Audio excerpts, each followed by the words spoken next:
All right, we're going to go on and get started. If there's anyone else on the line, just let us know.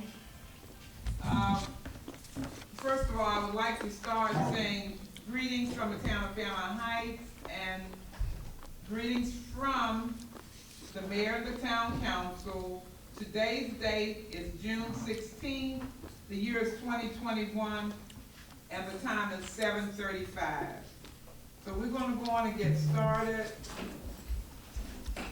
And I would like to begin with a moment of silence in memory of all that we have endured through our COVID process, and those of us that came out shining. We might have come out without having everything that we went in with, but we came out and we are here. So we want to say thank you to the Father for that. If we could just say a moment of silence for that.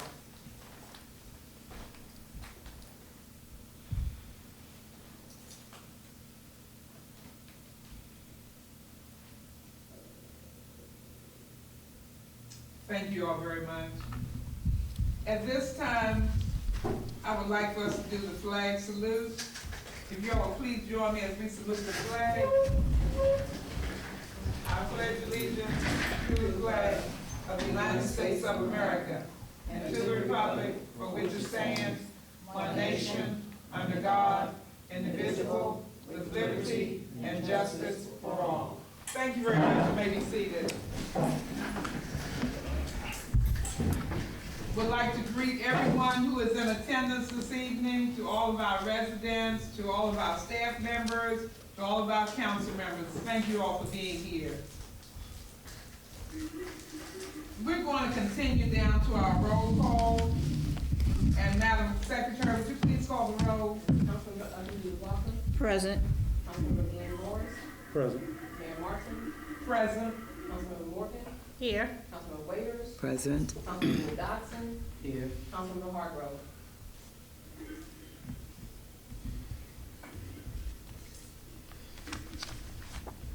All right.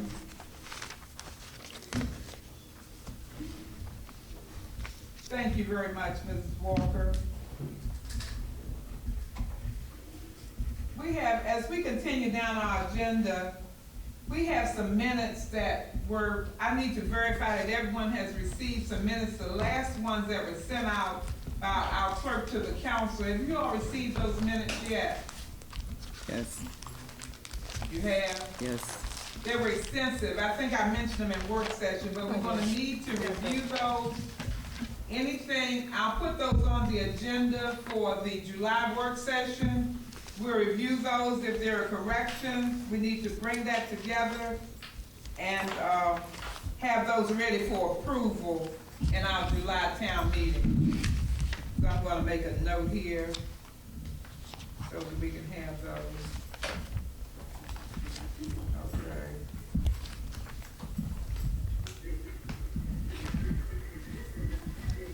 Whoever's on the line, will you please mute yourselves? The minutes you're speaking of is February the 17th. Yes, the minutes from our clerk to the council, Mrs. Span, the last minutes that she did that were sent out to everyone, they were quite extensive. So you're gonna need to review those and have them ready in time for the town work session, the July work session. So it's actually January and February, Mayor, because those are the ones that we got, that I have. Well, okay, and I'll have Mrs. Tucker to review to make sure that that's the complete minutes, that whatever we have, we need to review them, have them ready, because they all need to be approved, whichever ones haven't been approved. Okay? If you all could please make sure that you have them, read through them, get them ready, so that when we get to work session, everybody will have the opportunity to discuss, we can get them corrected, and have them ready for town meeting. Is that okay? Yes. Yes. Okay. All right, we're going to continue down to our staff reports. And at this time, I would like to ask Lieutenant Ivy if he would please come forward with his report for tonight.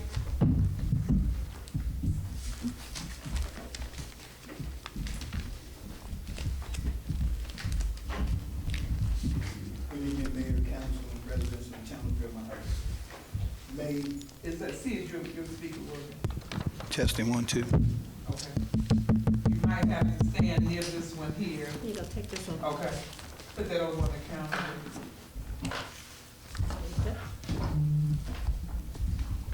Testing 1, 2. Go ahead. Okay. May 2021. The Fairmount Heights Police Department totaled 165 calls for service, with a difference in 170 calls for service for the month of April. Lieutenant Ivy handled 32 calls for service consisting of code enforcement assistance, incoming calls to the station, and information forwarded to him from the mayor and council receiving issues and concerns from town residents. To note, a handgun pointing incident occurred with the victim knowing the suspect who pointed the gun. The suspect had fled from the scene. Notification was given of the suspect's location. Officers arrived on scene. A search was conducted and apprehension of the handgun was made without any incidents. Further, a death report which was non-COVID related. The death consisted of medical condition issues only.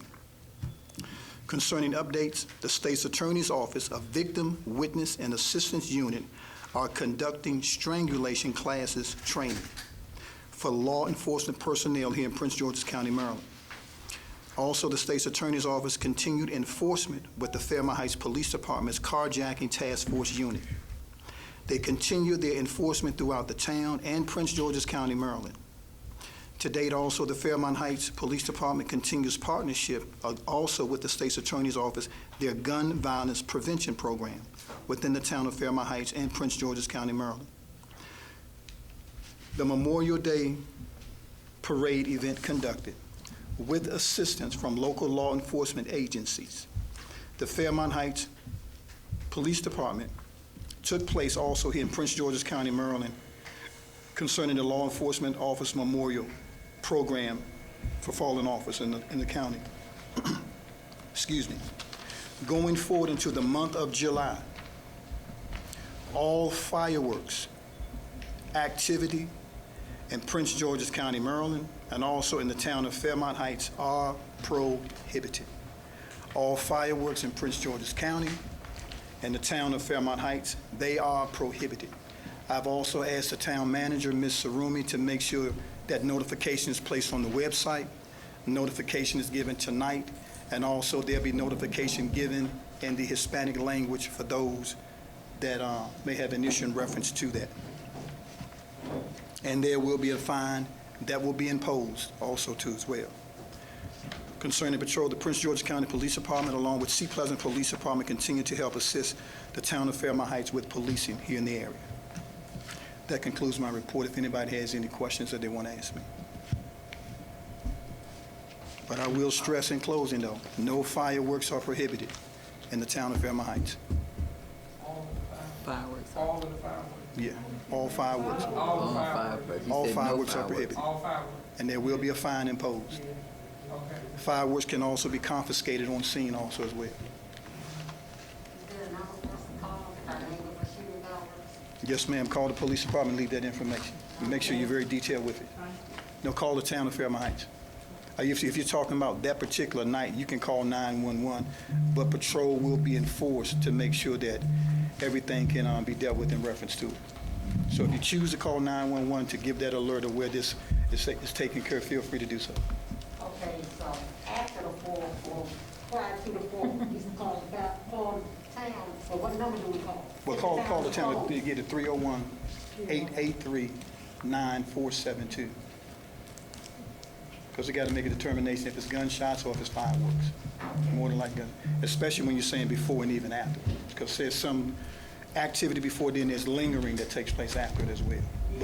But a fine can be assessed to them that are doing it afterwards. Okay. Thank you very much. Okay. Are there any other questions for Lieutenant Ivy?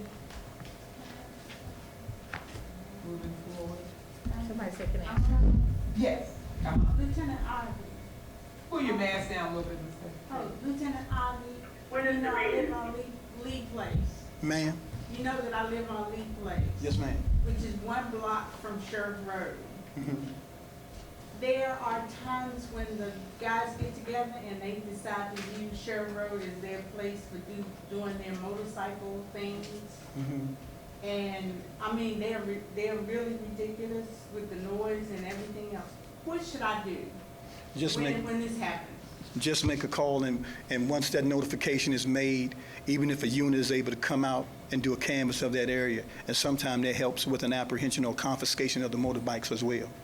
But we got to be very careful about chasing them, that they don't cause any fatalities. No, I mean, it's not like 1, 2. Yes, ma'am. Sometimes it's like 20, 25, 30. Is And it, they just go, I mean, they go up, down Sheriff Road like, it's their thunder. is it a specific time? It might be when it's warm. I've only heard once this year. I said the time is a specific The time. It was in the afternoon. Okay, just one occurrence so far. So far, one occurrence In the last afternoon. year, it was really ridiculous. Yes, ma'am. Okay, Okay, thank you. yes, ma'am. Are there any other questions for Lieutenant Ivy? Yeah, question I was going to ask. Okay. When is the meeting that you was talking about? She's making reference to the CPAC right now because of the COVID pandemic. There have been no CPAC meetings. Okay, I said since the COVID pandemic, there have been no CPAC meetings. okay, All right. okay, that's the one to know. And that family citizen wanted to know could she be a part of that meeting, your group? Say the name again. Madeline Rich. Yes, ma'am. Yeah, that's not a problem. She can feel free to be a part of CPAC. Okay, you need to go let her, she's on Astor Road. Okay. Just to be the mayor, okay. Yes, ma'am. All I right, was trying to get today, fine. All right. all right, thank you. All right, if there are no other questions for Lieutenant Ivy, thank you very much, Lieutenant. All right, we're going to continue down to our code enforcement report. Mr. Pinckney isn't in, not yet. Councilmember, do you have a copy of the code enforcement report? Yes, I do. Okay, would you please read that?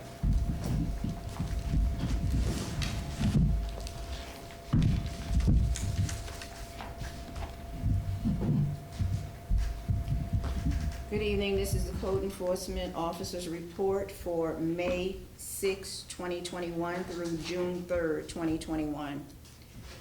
During this period, we have issued 2 building permits. Singora Solar LLC, 5714 J Street for $326.68.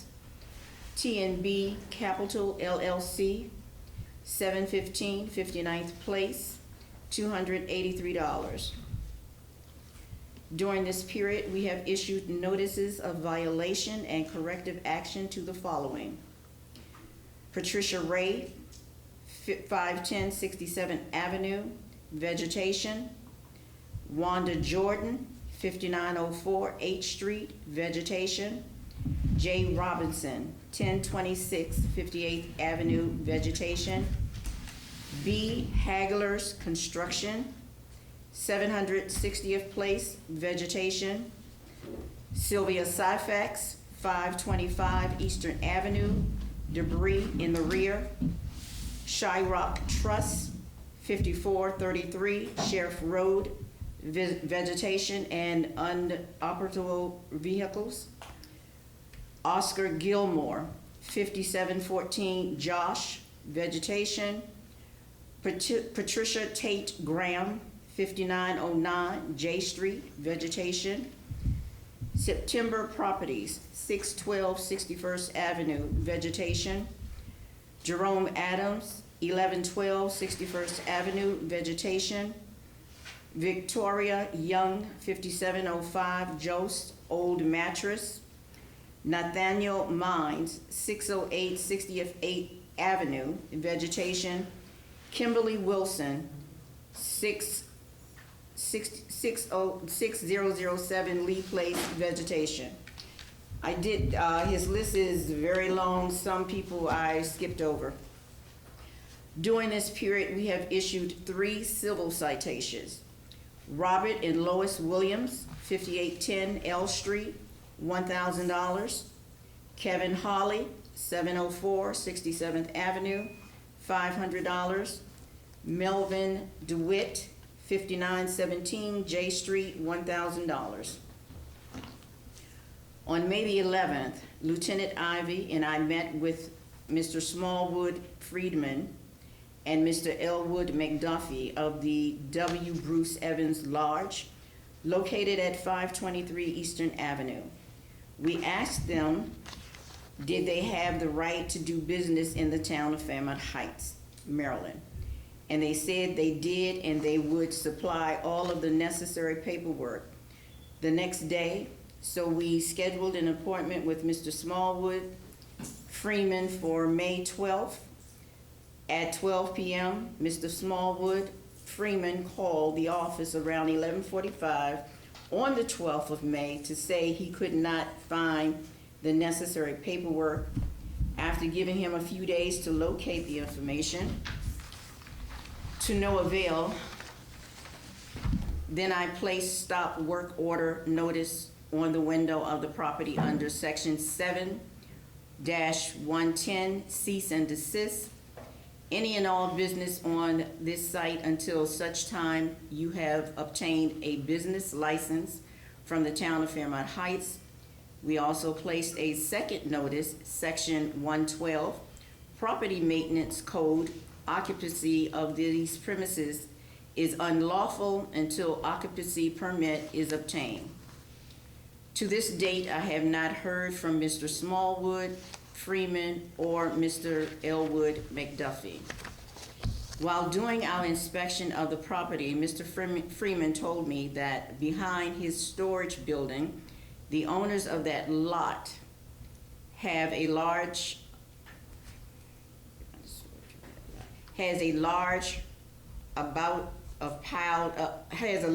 pile of leaves on the other side of the parking lot, with large amounts of old concrete and debris. Since I knew the lot was Mrs. Syphax, I gave her a courtesy call, letting her know of the situation, and she asked if the town employee could remove it, and she would gladly pay the town. I told her I would check with the mayor and the town manager and get back to her. I was informed that in the town meeting, Mrs. Syphax stated that it was a compost pile. She never said that to me. Please see the notice of violation and corrective action notice I sent Ms. Sylvia Syphax, trustee, on May 18, 2021. I was informed that the town meeting, Mrs. C. Hill of 521 Eastern Avenue, was very upset with me for letting the owners of the lodge know that she was the one who filed the complaint about the rats. When I spoke with Mrs. Hill, she stated that she didn't care who knew she had filed a complaint, because she was only concerned about her grandchildren and the rats that were inside her walls. I'm very sorry for letting the owners of the lodge know who filed the complaint, but they already knew. Our office did not place the 2 notices on the lodge because of the rats. It was because of the state of Maryland stating that this business had forfeited its right to do business in the state of Maryland. And this business is not in good standing with the state of Maryland. They failed to file a personal property return on April 15th, 1990. I was informed that Mrs. C. Brunson of 610 60th Avenue stated that she had called me several times concerning the vehicles, debris, and fencing in need of repairs, and I did not respond. On the day I spoke with Ms. Bronson, I told her I would visit 608 60th Avenue and take some photos of her concerns, and I did. When Mrs. Bronson was able to speak, I told her that I had visited the location and I had taken some photos. and I sent the owner, Mr. Nathaniel Miles, notice of violation and corrective action notice on April 19th, 21. Along with the photos, Ms. Brunson apologized and said she had told 2 council members that I had not responded to her request, and she was truly sorry. I mentioned this in my April 8th, 2021 report, and I also stated that I had spoken with Mr. Mine's relatives, and they were waiting on the courts. So I sent them another notice on May 1st, 2021, requesting the vegetation to be cut within 72 hours. Today, I noticed that Hamilton's bonding is beginning to allow box trucks to park in that area. I don't know the name of the new business owners, but they have 3 large dogs patrolling the area. And then he gives us a copy of the notice of violation and corrective action, and that would conclude his report. Okay. Thank you very much, Councilmember, for reading that into the record. I have a note of that. We're going to continue. Yes, ma'am. Just want to know, as far as the code enforcer, can he add to his list 710 59th Avenue vegetation? Because it's all the way into my kitchen window and under the siding of my house. So I don't know, I've never seen it on the list. I'm just wondering, is he waiting, you know, for it to tear the side of my house up? Okay. Is there a possibility you could take a large sheet and just put his name, put it to his attention, tape it to his door, and leave it for when he comes in, and he can take up action on that, sign your name to it? Okay, because That I've would done be a it good- before and I got to respond. That's why I'm. Okay, do that, if you would do that.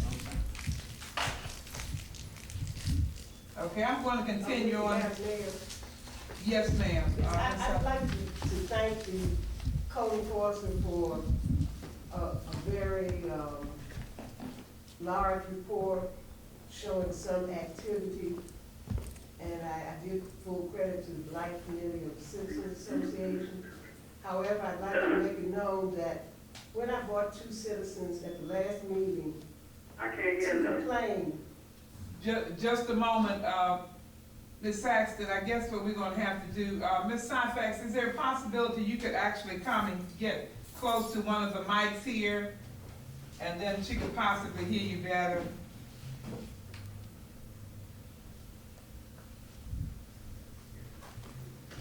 is this microphone here? There should be a, It's for the TV. okay. Right here. Um, It's Is it up here on the? It's right there. Okay, right here at the podium. I was saying that this is one of the most full reports that we've gotten from code enforcement. We've never had this much activity reported. I credit a lot of that to the Blight Committee of the Citizens Association. At the last meeting, the May meeting, the chair of the Blight Committee, brought 2 citizens who had been trying to get their problem solved for about 2 years. And one of them was Miss Candace Hill with the rats. Now, Mr. Pinckney called me and told me that Miss Hill said that the rats were coming from my property. When I called Miss Hill, and I know she didn't because there are no rats. I've been collecting leaves because the green team said that's a good thing to do. And composting, and I got 2 trees removed, and I'm planning to enrich the soil on my property with the mulch that came from disintegrating the tree trunk. But I really don't appreciate being cited for something that is non-existent the next day after I brought 2 citizens here complaining about legitimate problems that they've had for 2 years that have not been properly acted on by code enforcement. And this idea of selective enforcement, I don't have a problem. I don't have any rats on my property. I don't appreciate being sent documentation from the town of Fairmount Heights citing me for rats. And I'm supposed to have a hearing tomorrow on this, and I hope that we can have a conference call so I can have Ms. Hill and Ms. Brunson and anybody else to hear what has to be said. So thank you very much. Okay, all right. Thank you, Ms. Halifax. We're gonna move on down. Our next item is our treasurer's report. Ms. Walker? Good evening, Mayor, Council, and citizens. How's everyone doing? Okay. So I'm reporting through the month of May. Our current assets as of the end of May are $834,358. Available funds in our operating account are $589,199. The fiscal year tax rate for fiscal year 22 will be 43 cents for each $100 of assessed value. As a result of the change in the property taxes, that also means that the operating property taxes, which are for businesses, will change for fiscal year 22. They will change from $1.15 per $100 of assessed value to $1.08. So that will be a difference in revenue of about $1,200, $1,300. The estimated revenue for fiscal year 22 for operating properties will be $18,270. It could be more, it could be less. It depends upon, obviously, when the businesses pay their taxes and if anyone has taxes they have not paid for the current year or previous years. We also received information that the cost for dumping will increase next year.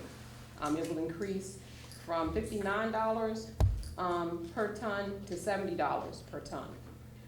Right now, we average about 39 tons per month.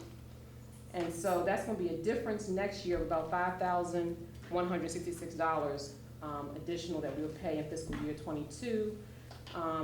As of now, we have not received any changes for the yard waste. That will continue to be $25. And we did not receive any changes in the cost for the tires, to dump tires, because we are able to dump tires, I believe it's 10 at a time that we can dump. And that usually costs us around $240. We have issued the business licenses for fiscal year 22. We issued licenses to 21 business owners for a total of $12,180. We have one business owner who she notified me that she would not be, she's relocating, so she would not be with us for next year. We also have 4 businesses that take advantage of us picking up commercial trash, and obviously we would like more businesses to take advantage of that. So those 4 businesses, their information has been sent out as well. We've submitted our highway user certification for next year. We also have submitted our anticipated debt survey. We don't anticipate issuing any debt, but we have to submit the information regardless. Our fiscal year 21 police justification, our police aid, they've changed, or they've added information that we have to provide. And so that information will have to be provided before the end of, I think it's June, end of June, it might be the first week in July. And so Lieutenant Ivy and I will work on that. It's just a narrative saying what we've done differently in fiscal year 21 versus how we used the funds in fiscal year 22. I will be attending the webinar tomorrow for the ARP funding. We have received information that we have to have submitted, Mayor, by the end of June. There are some documents that we need to get turned back in. I did speak with,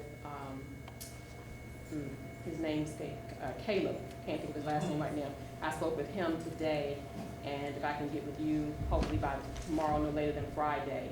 The documentation's not extensive, but we need to just get it turned back in so that we will be able to receive the funds once they release them. And they're asking, council members, they're asking that you accept the funds regardless of whether you anticipate that you'll use them all. They ask everyone to go ahead and accept the funds. So we need to get that documentation turned in, so we'll be in position, once you all make decisions about how you want to use those funds, we'll be in position to move forward. And those are the main things I wanted to highlight, Mayor. Thank you. Okay, all right, I think we probably could add, because of, thank you, Ms. Walker. I think we could possibly add our information in, if I don't put it in my report, you can put it in yours Yes. concerning the budget. The budget hearing. Hearing, Can I yes. Yep. Yes. So we will be having, the mayor and council will be having a budget hearing. That hearing is scheduled for next Friday, which is June the 25th. And does it begin at 7 o'clock, Mayor, or 7:30? I think it's at 7 o'clock. 7 o'clock. Is that 7 o'clock next Friday? Thank you. All right, thank you very much. All right. So we're going to continue on down. At this time, I would like to ask Mr. Room, would you please come to the podium so that your voice carries also?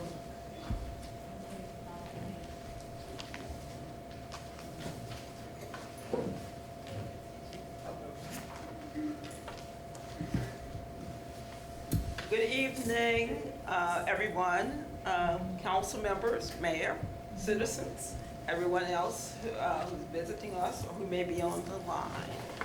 I would like to start the meeting today with an important reminder.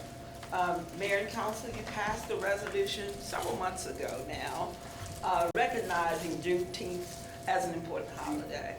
And most of you probably know by now that I think it was the U.S. Senate that passed the resolution thinking about making Juneteenth a national holiday.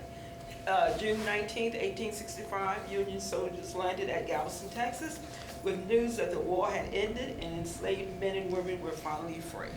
However, they were still faced with oppression, with discrimination, segregation, and all the problems that they still face today. So I'm wearing my Juneteenth. This was my family's theme last year. Our theme was the strength of the black family.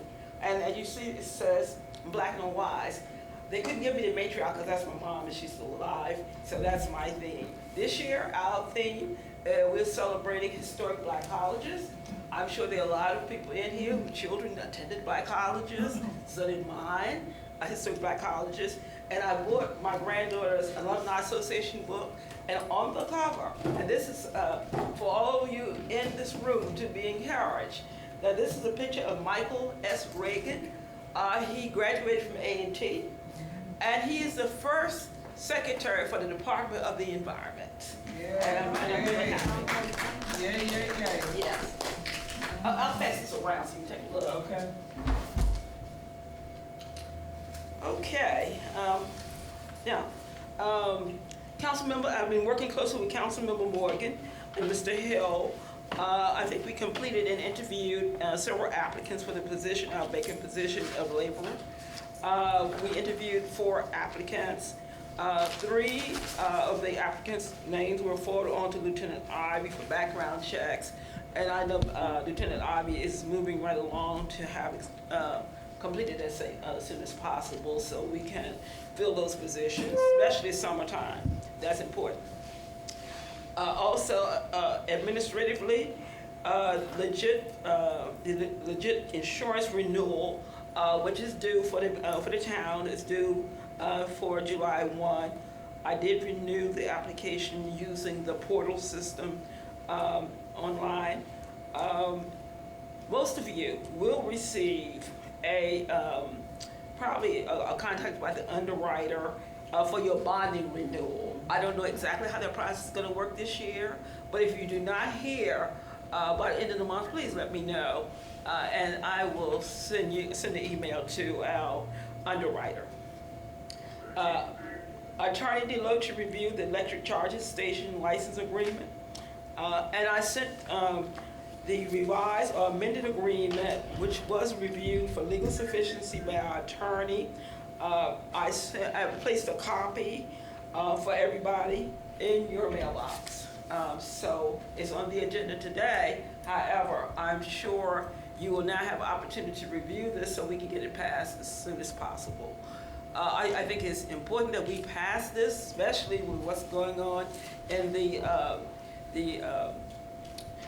in terms of what's available and all the benefits for having a charging station, especially for the in terms of the environment. I notice now wherever I go, whether it's to a public place or even to a parking lot, I notice a lot of shopping centers already have electric charging stations.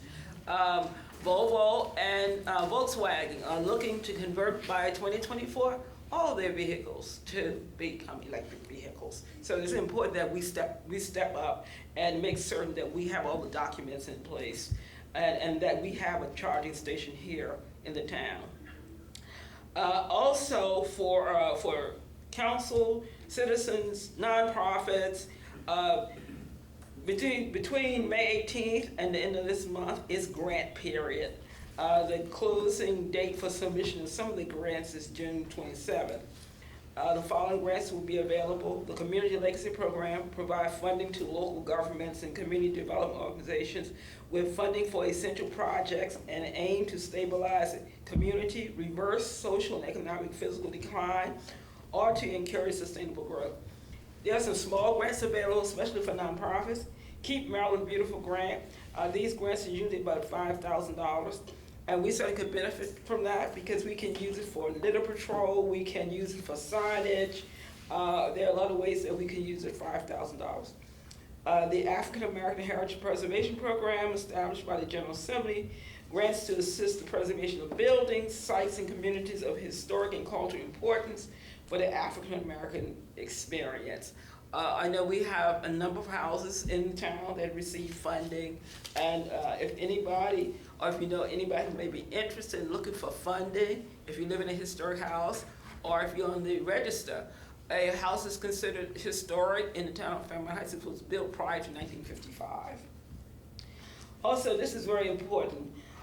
Urban Agriculture Cooperative Agreement, they are seeking applications for the community for composting. Mrs. Ifax was just talking about composting and food waste reduction.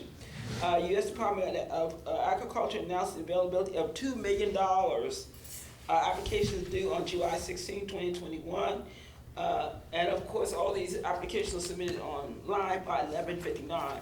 The project supports the following: to generate compost, increase access to compost for agricultural producers, reduce reliance on and limited use of fertilizer, improve soil quality, increase rainwater absorption, because you know we have a big water problem this time, reduce municipal food waste, and divert food from waste from landfills. And believe it or not, I've gotten a few calls from some citizens who've informed me that their trash waste has been reduced down to nearly nothing, because either they recycle or they compost. And I will get with Ms. Walker so we can do an analysis and take a look to see if this is really working, and hopefully that outrate. You said the rates are going up, so we definitely need to get our disposal and what we're disposing need to go down. We're inviting everybody in here to be part of the Green Team, and we do many things. And also we have been an advocate with the state to make changes. So as a result, historic preservation was added as a Sustainable Maryland action item. Why are you saying that? We have a number of historic buildings and houses. We are a historic town. We need to preserve them. And so Sustainable Maryland borrowed Al Frey's council member Waiters. I'm gonna bring dead.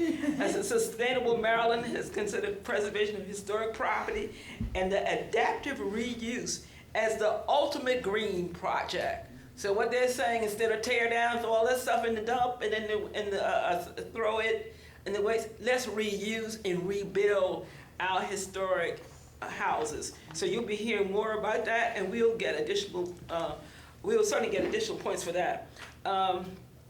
Mr. Pinckney and I met with Ms. Monique Crawford. At her request, she wanted her house to be considered for historic preservation. So we'll be working with her. Hopefully she'll get a grant. This is new, hot off the press already. We have someone who's very interested. We met with her. Mr. Pinckney and I did a walkthrough, looked at her house. It is on 61st Avenue. And my thought, and I know I have to bring this back to the mayor and council, that we need to look at how we're gonna target 61st Avenue as a main street And perhaps as you look at money for the Recovery Act, that would be a very good project that you can look at for infrastructure. Because streets, water, stormwater, all of that is certainly important. Also, on that same street, there are several historic properties, the Fairmount Heights Elementary School and 727 61st Avenue. 727 has already undergone substantial renovation, but I think they would like to do more. And I was saddened to find out that one of our residents in town, Mr. Chris Stanton, who lived at 727 61st Avenue, passed away. He was a big supporter of our projects. Mr. Stanton is from Hinesville, his wife is from Brazil, and they were big supporters of redevelopment of Fairmount Heights. His building is the house that I think above is the residential, and below there was commercial space. Yes, some time ago. Some time ago. So we're looking at how we're going to restore those properties back to what they were built for: commercial at the bottom, residential at the top. So I'm looking forward to getting funds for that. Also, Arbor Day, we've been reaching out for Arbor Day, trees and other grants available, and I think, I know Councilmember Waiters was granted a tree, and you said, why trees, why is all this important? Because you have a water problem, because you have so much runoff. The purpose of tree roots is it anchors and takes the water back to the ground where it needs to be. I'm still on the green team. The green team, we're working on having a farmer's market. The team recommended location is at the upper end of the ravine. We haven't set a date and time yet because I need to bring that back to the mayor and council, so we're looking at a date and time. But I'm thinking late July because most of the farmers, in terms of their product or what they produce, is not yet ready for market. So I'm looking at it, and I'm working with, I didn't know that there were several farmers in Prince George's County, believe it or not. So I'm working with one from Bryan's Road who would be interested and would like to join Fairmount Heights and having a farmer's market. Also a community garden. I was happy when a citizen, Ms. Francesca, came forward and gave us consent to use her vacant lot at 811 58th Avenue. Mr. Ivy teases me and says he will not want to be responsible for arresting people for taking tomatoes. So we're gonna have to look at how we're gonna secure that. The green team will be meeting with the owners to discuss the details and plans. And so, of course, we will bring all those plans back to the community and to the council. And the last thing that I ask that we do, and this is a result, I know the census, they still have not given the final census report, but also for anybody who's going to MML, they're having classes on diversity. Diversity and outreach. The town should work towards becoming a more inclusive community. We can start with translating most of our printed materials to Spanish or other languages, and so we can make certain that we are a more inclusive community. That concludes my report. All right. Well, thank you very much, Mr. Rumi. Are there any questions? Mr. Rumi, want to jump in? She will be here. If you have a question you would like to have her address. I'm reading that call. Let her go back to that phone. I see y'all. Let me tell you something. And I need to get y'all straight before they get a meeting. I sit on the Historic Trust for the state of Maryland. I'm the Historic Society. Mr. John Peter called me. I talked to you, Mr. Rumi, about what's going on in town. And you're coming up all this stuff. You need to get back with John Peter and I, so no twisted with this town. Okay? Thank you, Ms. Sykes. She's called the trust and his society with John Peter. all right. Thank you. Okay, I'm not gonna have no voice. She's gotten the message. She heard you. It's coming through. Your information is coming through loud and clear. She's standing right here. One more thing. Is it? Look, listen. I'm looking at the podium now, Lily. And Mr. Wilkerson, put that podium down some. That's what the problem is. Well, we have a lot of issues, but thank you for that information. Thank you. Yes, thank you, Mr. Rumi. Is this for Mr. Rumi? Yes. Okay. Could you also mention the Chesapeake Bay Trust, because I ran into some people who didn't know about it. Yes. And they spent $6,000 that they. Oh, yes, thank you for reminding me. The rain barrels, the rain barrels, yes. driveways. As a matter of fact, it was attached to my report. So I encourage anyone and everyone, and I'll put that on the website. Oh, I think Councilmember Williams has a copy of Not it. to say you might just announce it when people live. Thank you, yeah. Through the Chesapeake Bay Trust, you can get a $5,000 grant. And the whole idea is for free rain barrels. I looked at the design and how they designed some of the rain barrels. They're really, really great. I wish I could have it for my property. But also, they're looking at ways to install impervious surface. They always get the word wrong. I mean, back again, impervious. So the water can go through. So they will give you $5,000 to really remove your hard surface driveway and put in a new type of driveway. And I think that's a great deal for $5,000. Yeah. Okay.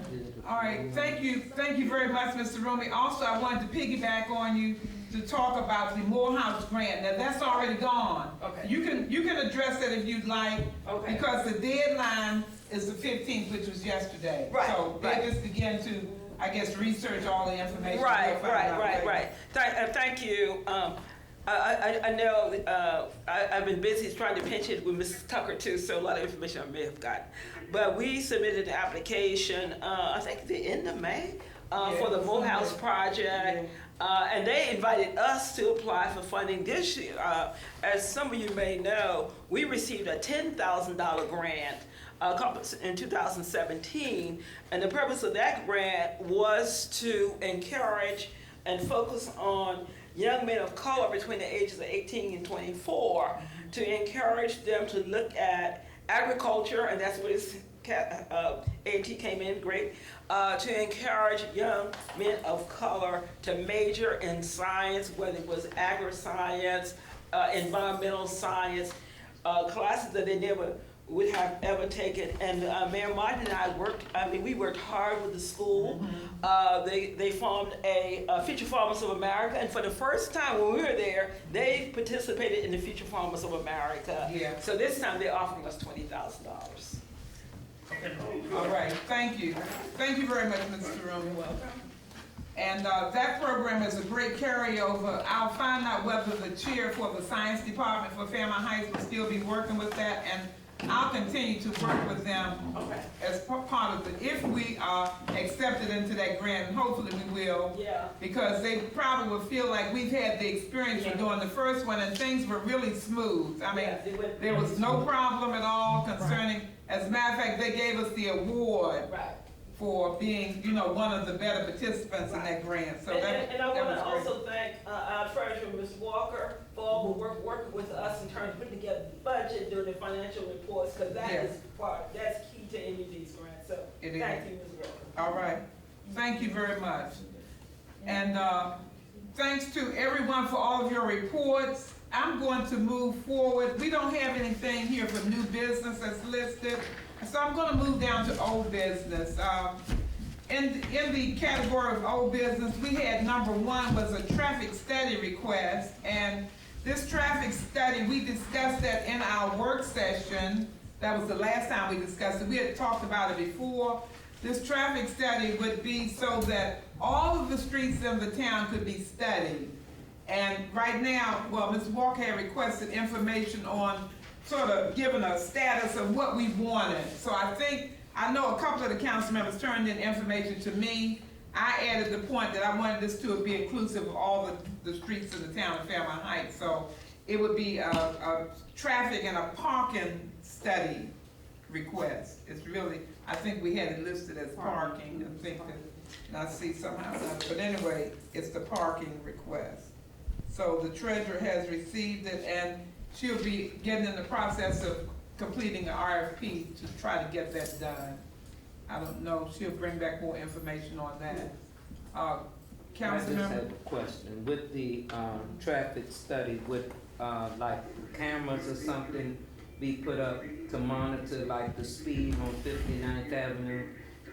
Well, you know, that, actually, it was supposed to have been parking study here also. It's parking So, and traffic. and traffic, somehow or another, we got that sort of intermingled, but it was the parking. And so that's gonna be for every street in the town, because now we notice that our streets are getting tighter and tighter.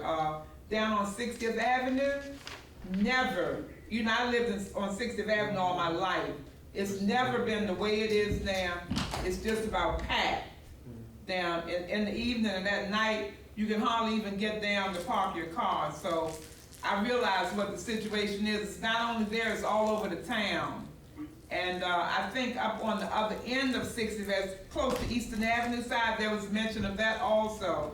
So we have several problem areas, and that's what that study would tell, how it could be revised. And we're thinking in terms of too, since the net zeros will be coming soon, we have to make some provisions. This would fit right in with that project. We have to make provisions because there was a concern as to how people would park there. Now, under the provisions that have been described to us, each person would have a 2-car driveway, but you still would have to make provisions for people if they have, say if they have a couple of people come to their house or something, you know, you're gonna need to make some provisions. And we had even discussed at one time we could possibly do it so that the street would run one way. We don't know what it will actually work out to be, but we know that there are issues that need to be discussed.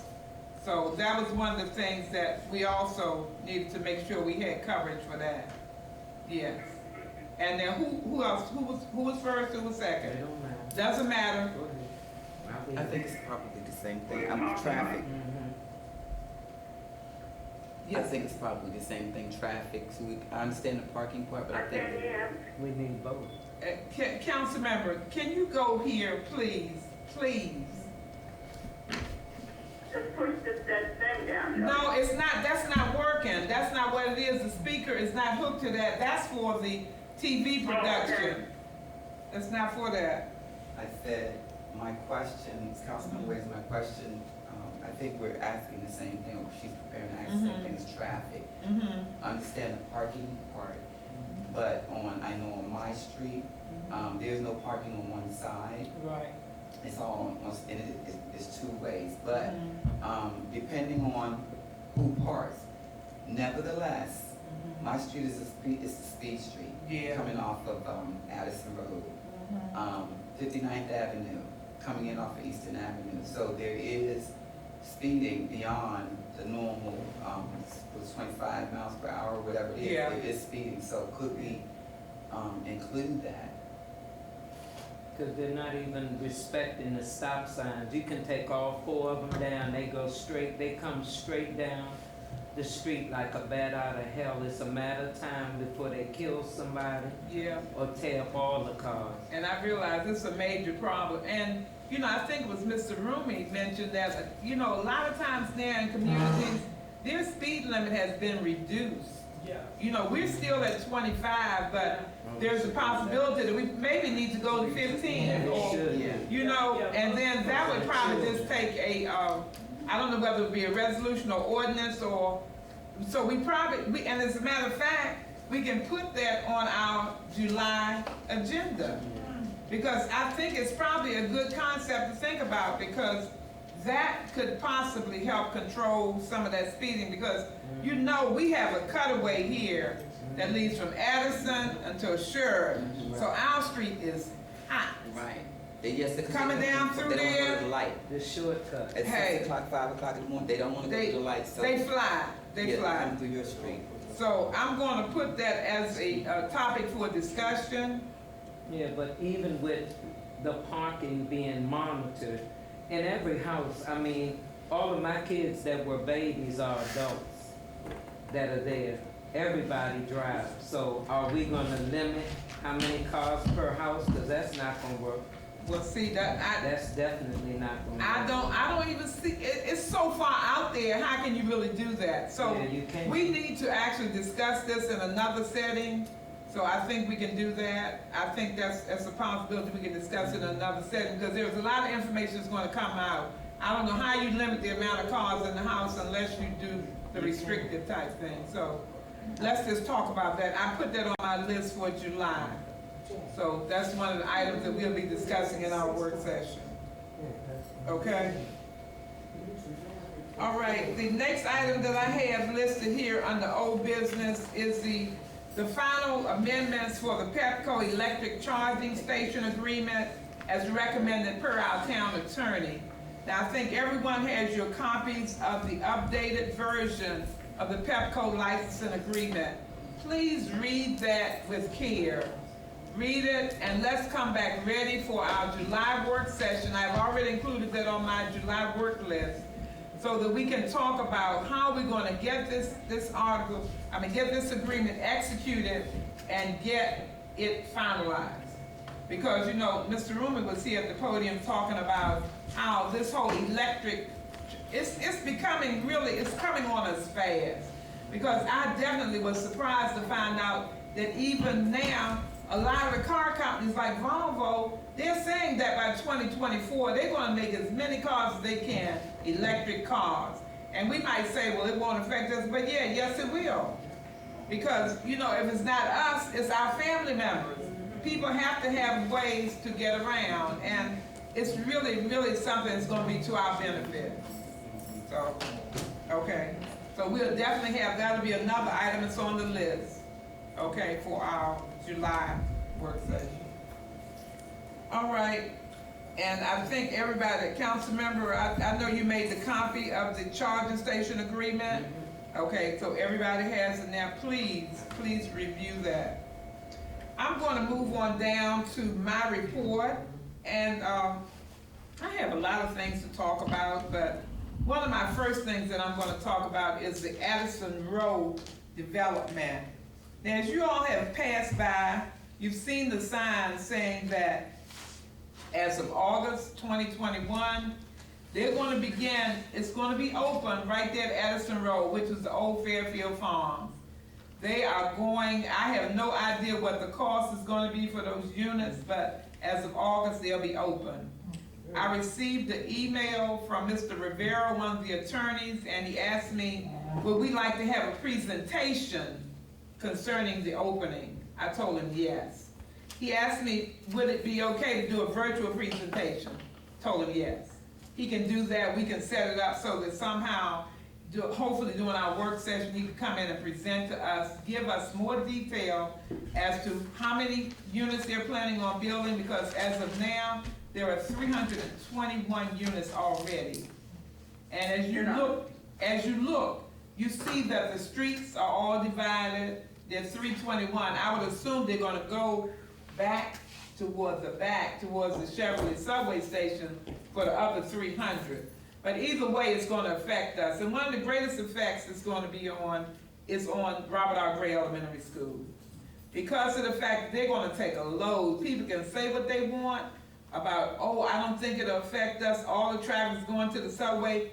No, it's going to affect us. So we have to be informed and be ready to make whatever provisions we have, because I don't know whether it's going to be, say like a time during morning hours, you sort of shift your travel route around, because you know how that traffic backs up right there at Eastern Avenue as it is. Certain point, you come from Addison to Eastern, certain times it's hard to get onto Eastern Avenue. So all that, the more information we have on it, the better off we're going to be. So I requested him to make a presentation. So I want to make sure that that's listed on, see, as our list gets larger and larger. But that would be for work session also, that presentation from Addison Road. So that, I'm adding it to this one also, it's on my master list, but okay. All right, so that's there. So I wanted to let everyone know about that. The next thing I really want to talk about is going to Tulsa, Oklahoma. As you all heard me mention probably a few times in meetings, I was invited by the World Conference of Mayors to go to represent the town of Fairmount Heights and Maryland Black mayors to get into this whole situation about what happened in Tulsa, Oklahoma in the year, well, 100 years ago. It was the centennial, which was May the 30th this year.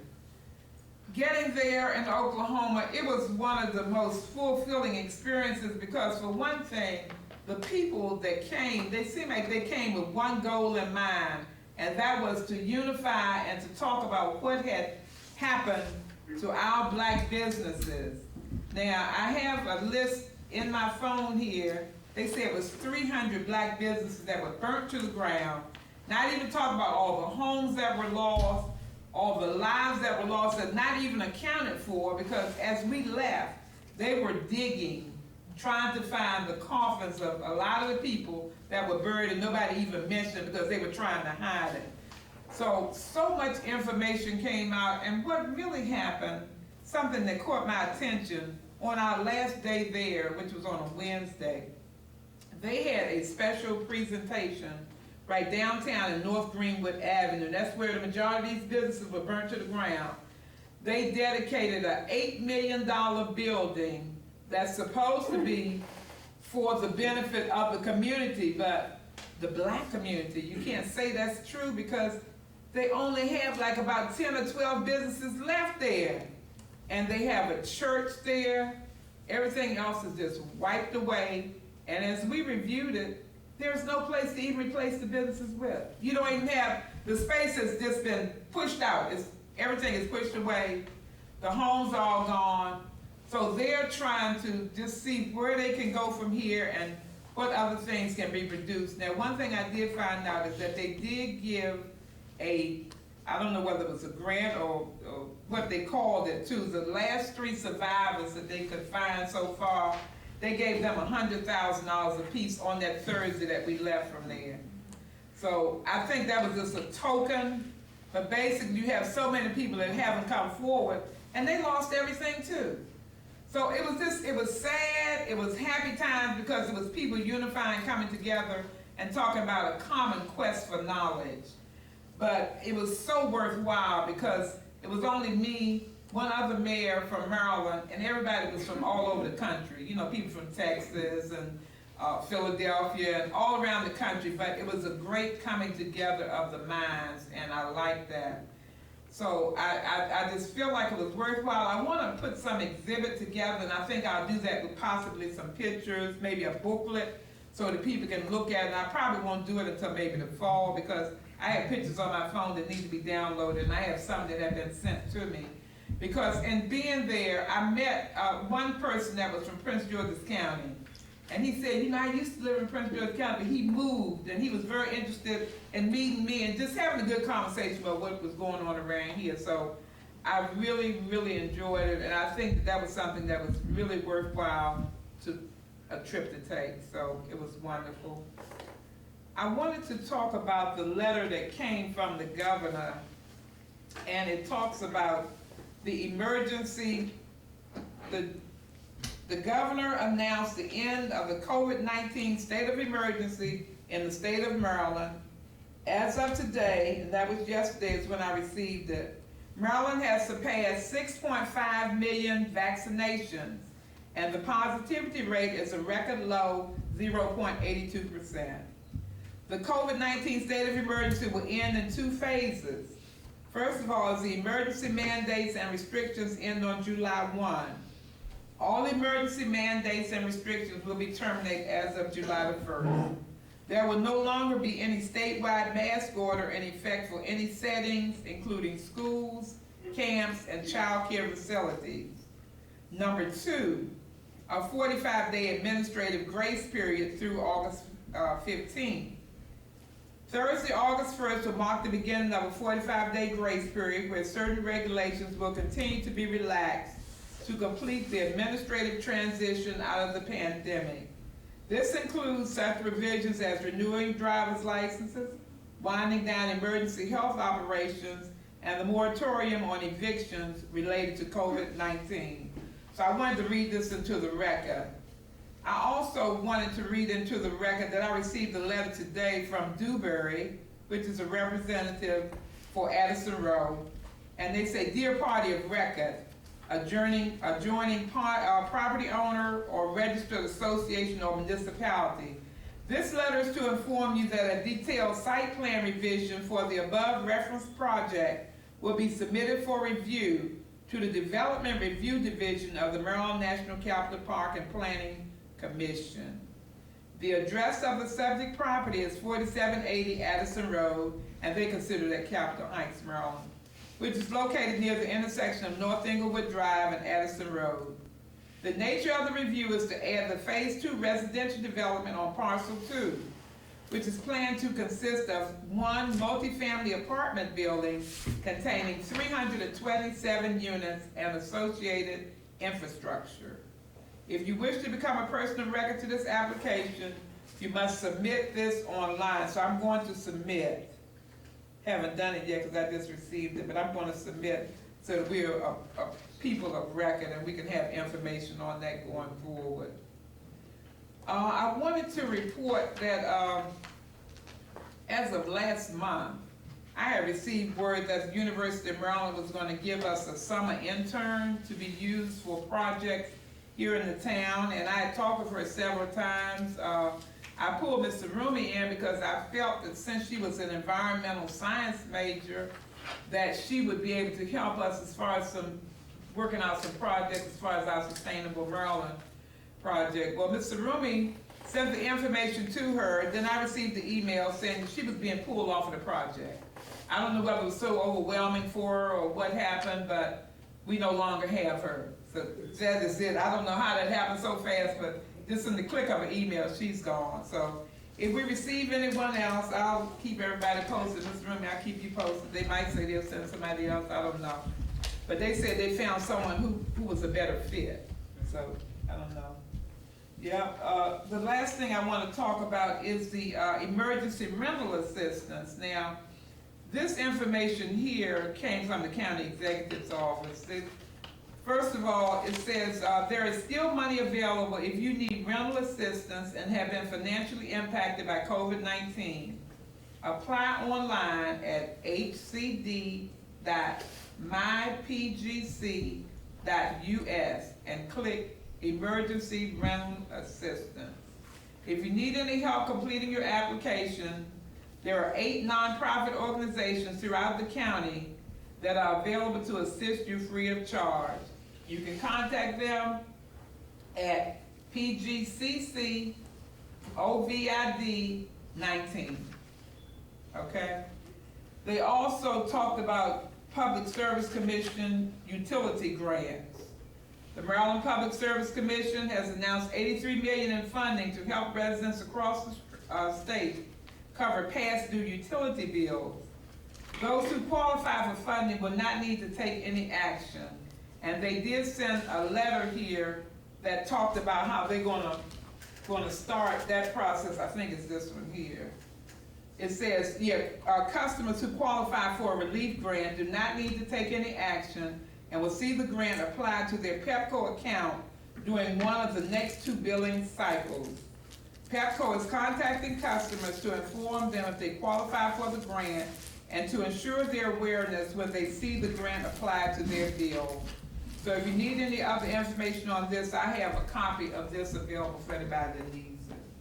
Okay? All right, that's going to be it for me for this evening. I'm going to move down to the council. I'm going to start to my left. Councilmember Morris. I have nothing to report until we discuss if we want to go forward with the newsletter.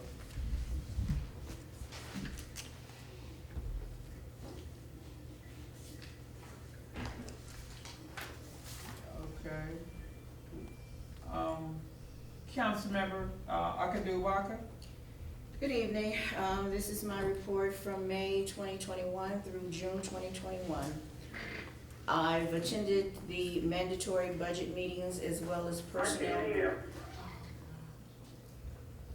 Councilmember, would you please come right here to the podium? As a matter of fact, everybody else, you all just step right to the podium because I'll yell it out. you go. Okay, all right, it's gonna be the same thing. So Okay. Can you hear me, Miss Saxon? Hello? continue. Oh, okay, So, thank you. Okay, thank you. I've attended all mandatory budget meetings with the exception of this past Saturday, as well as all personnel meeting, work session, town hall meetings.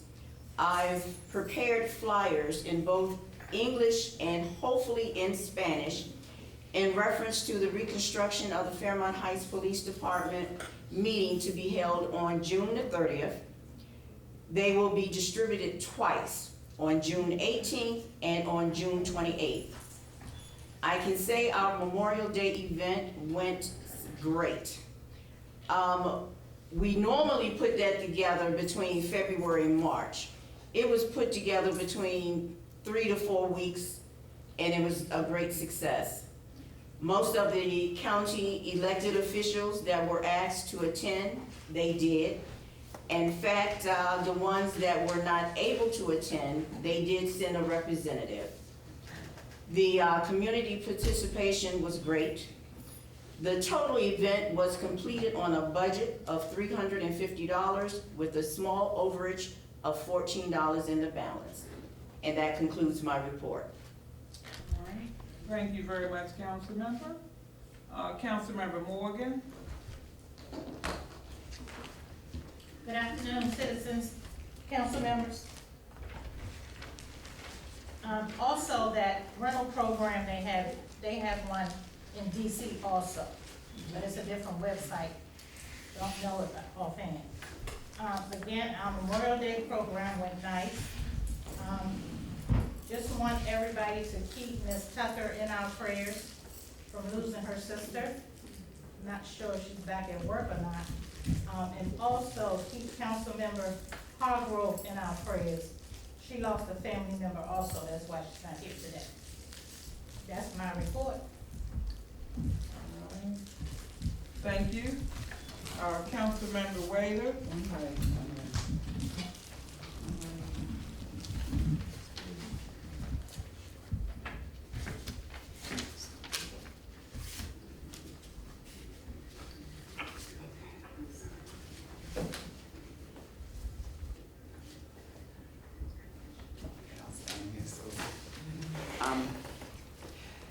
First, I'll mention economic development. Our meetings are usually on the third Thursday of the month.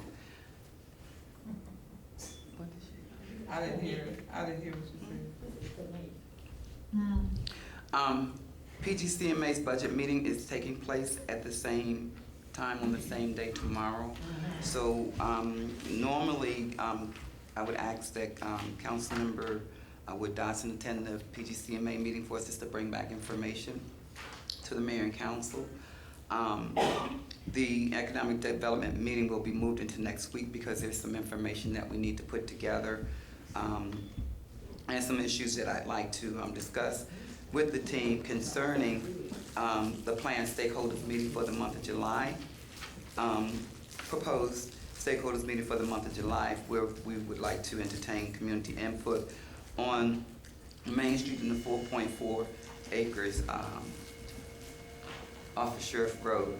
I also, Mayor, the last time we met, I expressed concern for fencing the property off. I don't know whether it's budgeted or not, but that's a consideration we'd like for the mayor and council to consider, the fencing and securing the property off. Question, needing an answer. A citizen asked me, could we have rabbits? Rabbits.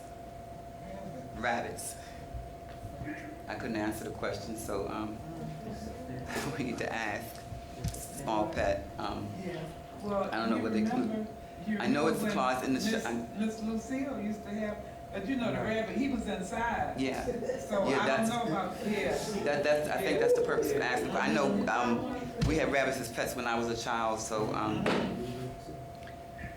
that was the question. Couldn't answer, and I think it was about what we have a clause in the charter about, but it speaks to pigs and some other things. So Right. it's a question to ask. I need to answer. Everything from a goat to a chicken. I know, but that was before I think the charter changed to Yeah. not allowing us to have, but it doesn't mention rabbits. I couldn't answer the question because it's a small, again, it's a small and it could be a personal pet.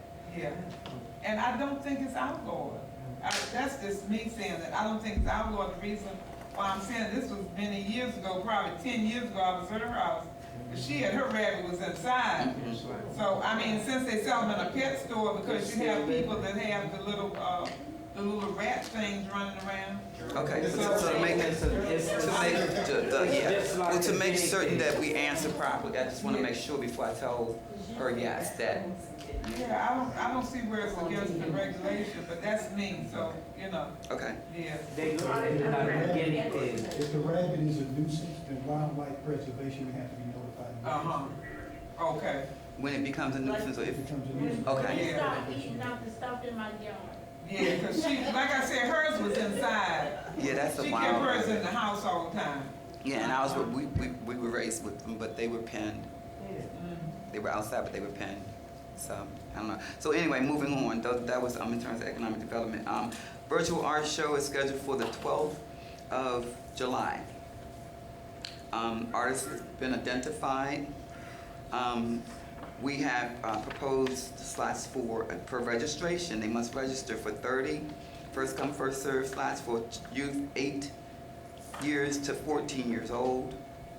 Because there was discussion during the planning for adults and other teens, we've included a pending additional art show.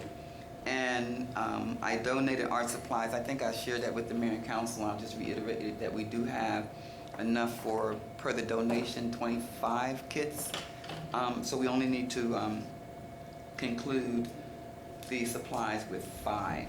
And Ms. Walker, that's going to eliminate us from having to, well, what we were proposing, what we could have done was select a kit for cost, have them register, and then the kit would be mailed directly to their house if we ordered via Amazon.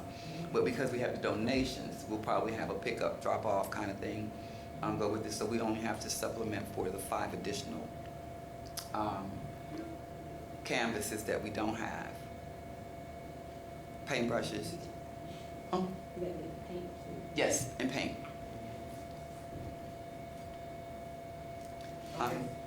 Also with that, Ms. Walker, I had not gotten a reply yet, but back from, I don't know whether you or Mr. Fumi gotten the grant, the $15,000 grant, hadn't got anything. So I'm just an update. I don't have anything just yet on that one. That would have given us a $5,000 administration for an administrator, as well as $10,000 for the project. Emergency planning, Councilmember Uck and I, Ms. Walker, intend to work on the emergency plan. I did get a copy from Lieutenant Ivy, but this is basically just a layout for a plan. It doesn't have content. So, That's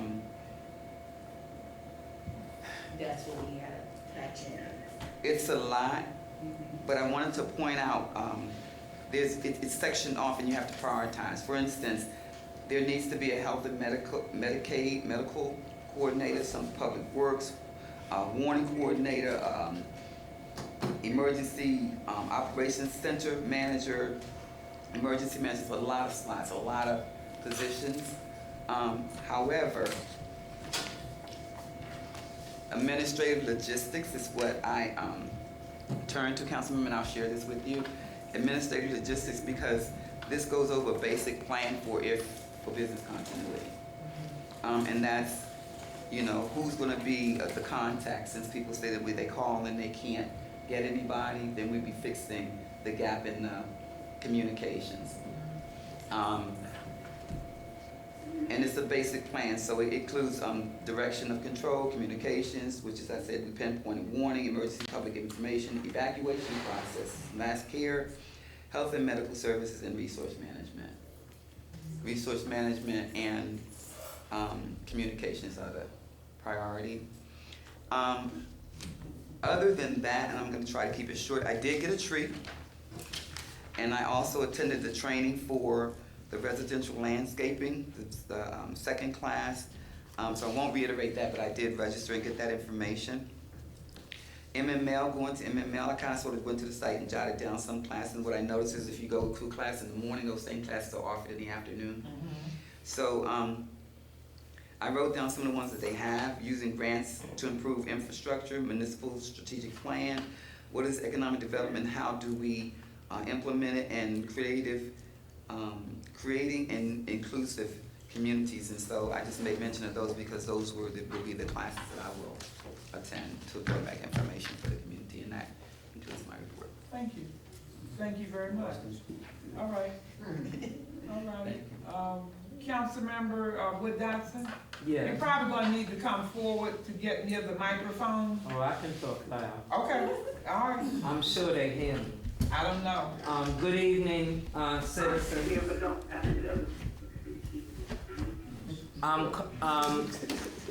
What I would like to extend, if any seniors would like to be placed on the list so that they can be recognized as having the delivery that UCAP has been bringing.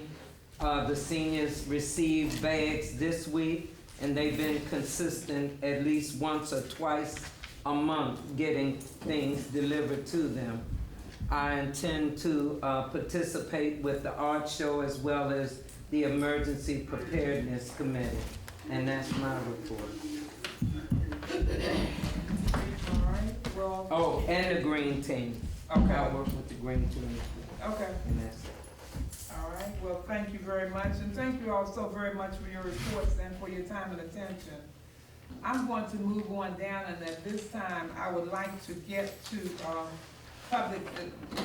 I think what we'll do is, if the Citizens Association has anything they would like to say, we'll go with you all first, and then we'll let everyone sort of fall into line. And I ask everyone, please be courteous to one another, and please don't monopolize all the time. It's been a wonderful meeting this evening. We want to continue.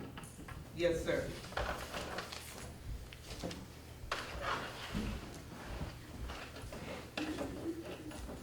Good evening, everyone. Good evening. All right, Martez Mar, President of the Citizens Association. First thing we would like to share with everyone and want to get the mayor and council involved with this. Senator Benson gave me a call today, and she wants us to partner with a nonprofit of Prince George's County. And they're looking to distribute 100 gallons of disinfect spray. Right. So this here, we're not getting 100 gallons of it. They have 100 gallons that they're going to distribute with, throughout Prince George's County and the municipalities. So we want to go ahead and take advantage of that and get with the mayor and council so we can be able to, get that resource to be able to pass out in the community to folks that's in need of it. Right.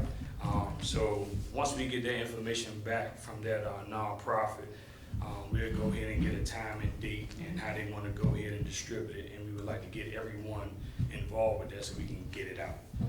Okay. The next thing we want to go ahead and just address the Melvin's Crab House project with UCAP. I know we've been talking about a stakeholders meeting so we can go ahead and address this issue. This is something that we really want to go ahead and get a hold of before we get into the stage of breaking ground or starting to build. We have citizens in that impacted area that has major concerns about this project that's coming. Knowing that Fairmount Heights is being targeted for new development, and knowing that we have a lot of things that's going on around us, the citizens really have a concern of what's going to be done with that particular area.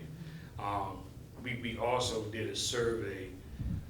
This has been about a month and a half ago, and we got a nice response back from the citizens in that area that voiced their opinion about what they wanted and things that could be some possibilities for that that land and that site right there that can help the community out in other ways than other just putting up new development.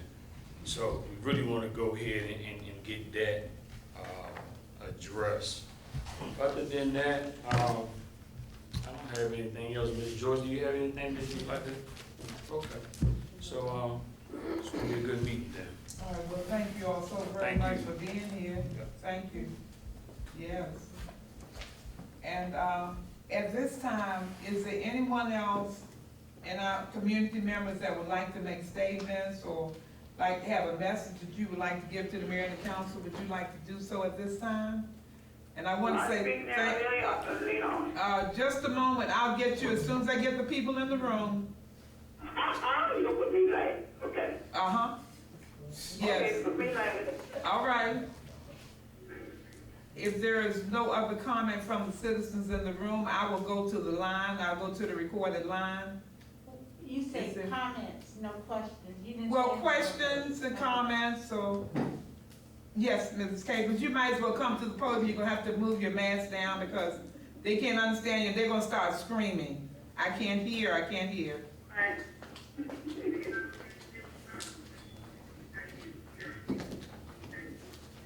Good evening, everyone. Good evening. My question is to the mayor and I believe the treasurer are the major characters. When I served as president of the Civic Association, one of the things that the citizens talked about were things that the town could do for them. And it was some trash cans was one of them. And the other, I think, was street signs. I'm kind of working on something that's gonna help with street signs. But I wanted to know, is it any way we can include in the budget for 21-22, new trash cans for everybody in the town? I just want to know if we can, how do we go about putting our request in for something for the citizens of the town of Fairmount Heights? How do we as a citizen put in our request for something for the citizens of Fairmount Heights? Okay. All right. Thank you, Ms. Capers. I'll take a stab at that. Ms. Walker, I don't know if you want to add anything to it, but I'm just going to say that we're not really sure as to how we're going to be able to use our ARP funding yet. We have a meeting scheduled for tomorrow, another one scheduled at 10 o'clock. Now, on the line, they had a special mayor's meeting. It must have been, I forget what day it was, all these days and everything just run right together. But they had a meeting that they wind up doing a Zoom call for. And all the information is here in a booklet that's been given to everyone. It doesn't really address a lot of the things that we talked about in our first meeting that we had downstairs, because that was definitely to benefit the citizens. We talked about infrastructure. We talked about how we knew we needed the speed humps. We talked about as far as going through and just cutting out those bad areas where we had potholes and redoing it with a brand new street section there. That was one of the first things that we really talked about, and people expressed a lot of interest in making that happen. Well, it seems like some of our things, we're gonna have to take another route. And they're continuing to say that they're gonna continue to research, they're gonna add more, but they're waiting on more information from the Treasury. It does not seem to be a clear-cut path to what we wanna do. Now, that idea about getting the universal trash cans, that would be fabulous.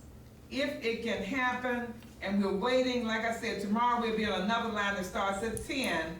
We'll see what other new information comes from that. Because guess what? Every community in Prince George's County, every municipality, they're waiting on the same thing. See, we have needs, and it seems like when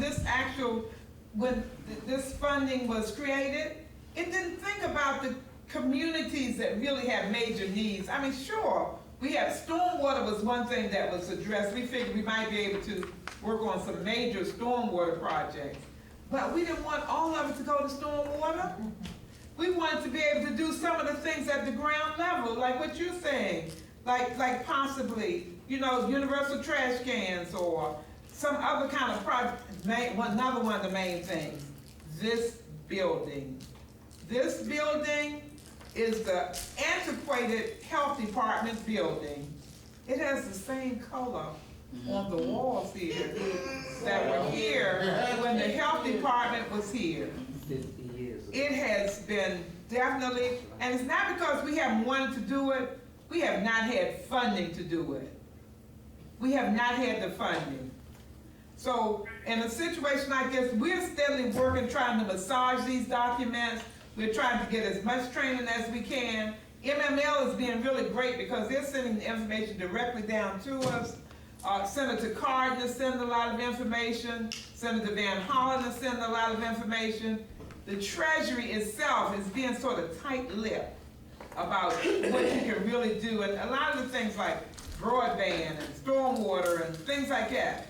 We have much more immediate needs. I mean, not saying the stormwater, that's one of our major needs, I realize that.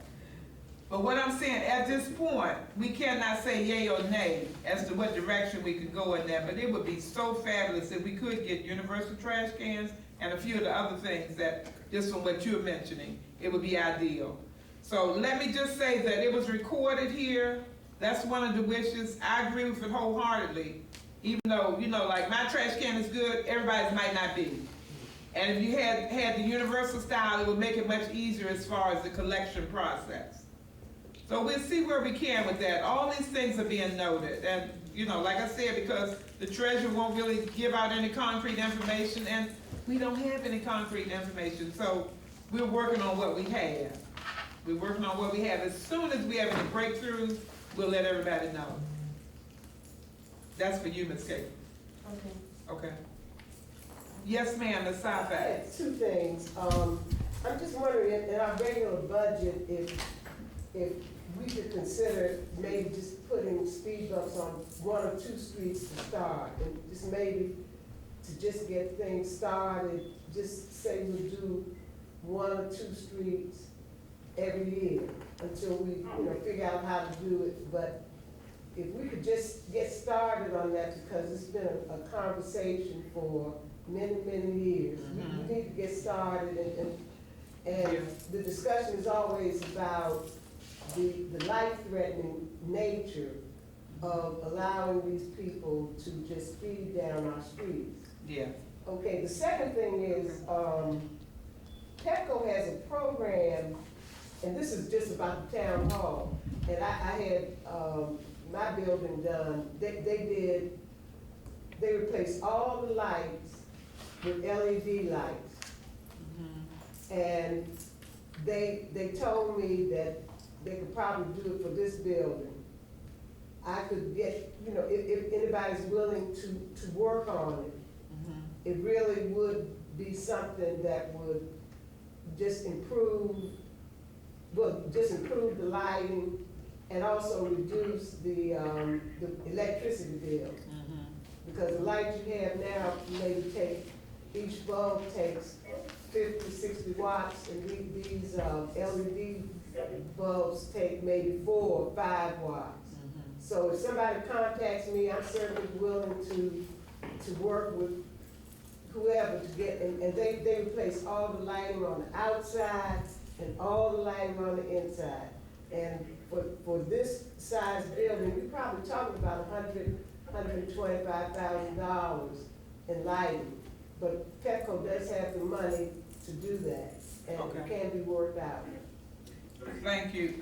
I think that's part of the additional letter that Pepco wrote concerning some of the advantages and some of the grants they were going to do.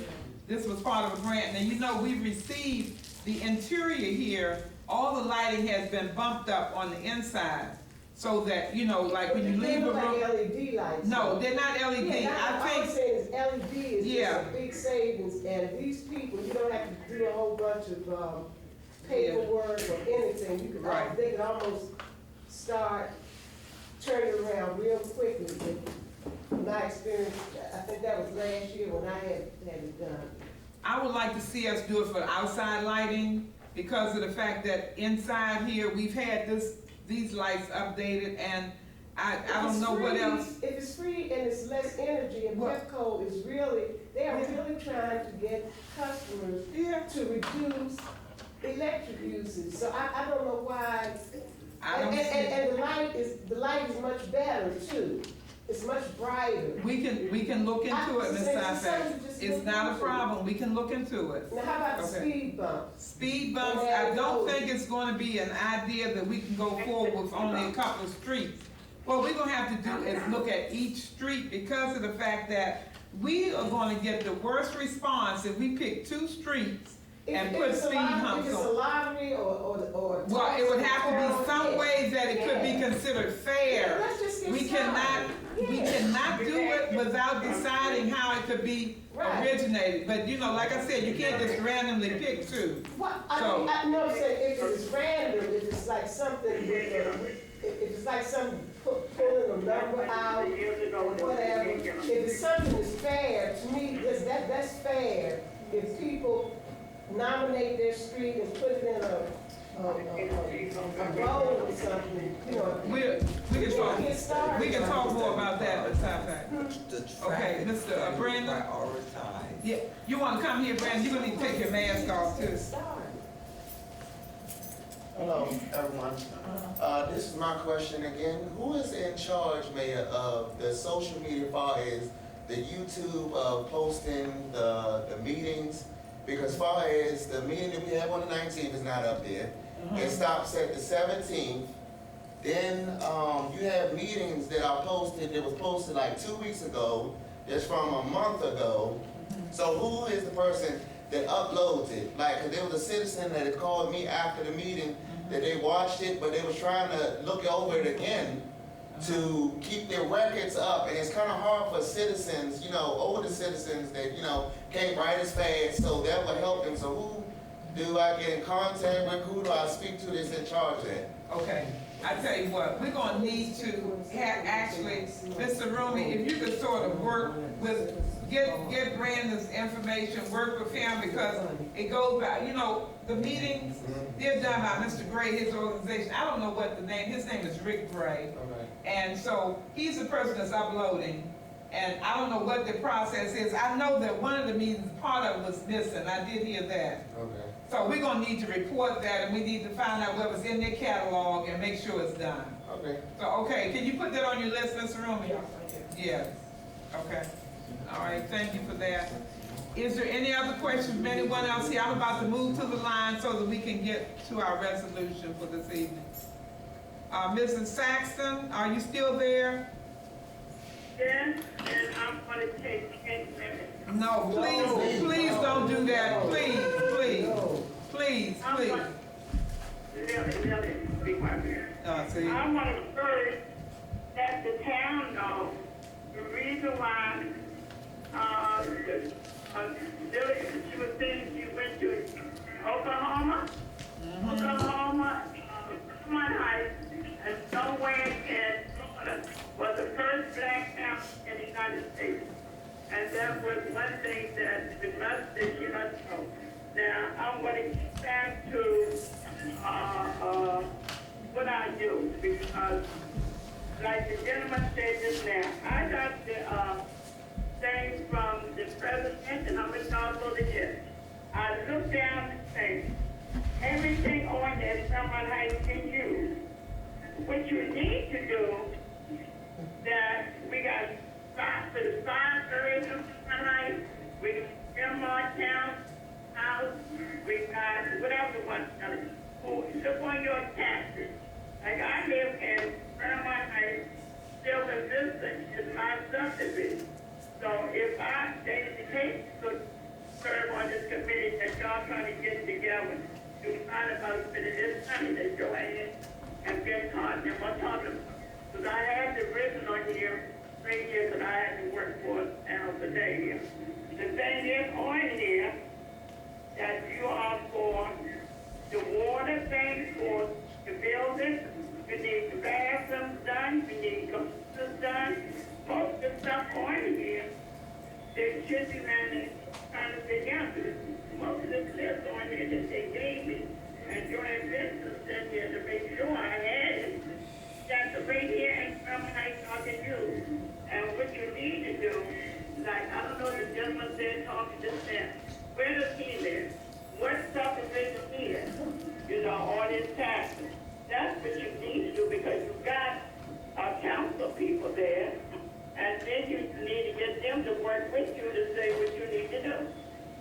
let me tell you, the Romans report, and I heard Reverend Fairmount, that's on that piece of property down in Fairmount. I think John Peter and his I told her one down to the two. Now she is just the one that Calvin Hawkins told her to steal anything she wants down there. I told that to you now. You got to see the people in Fairmount Heights. And got to see what people want across the street in his city. See how much she didn't know. After John Peter called her and informed her what she needed to do is a different story. Barnhart, who is on his the Citizens Association, who is on that committee. That's what you need to do to sit down and get it. Because I'm looking at this gift that came from the president, and letting you know, I'm thinking with the white paper with the yellow and the blue. Letting you know I got the right piece of paper.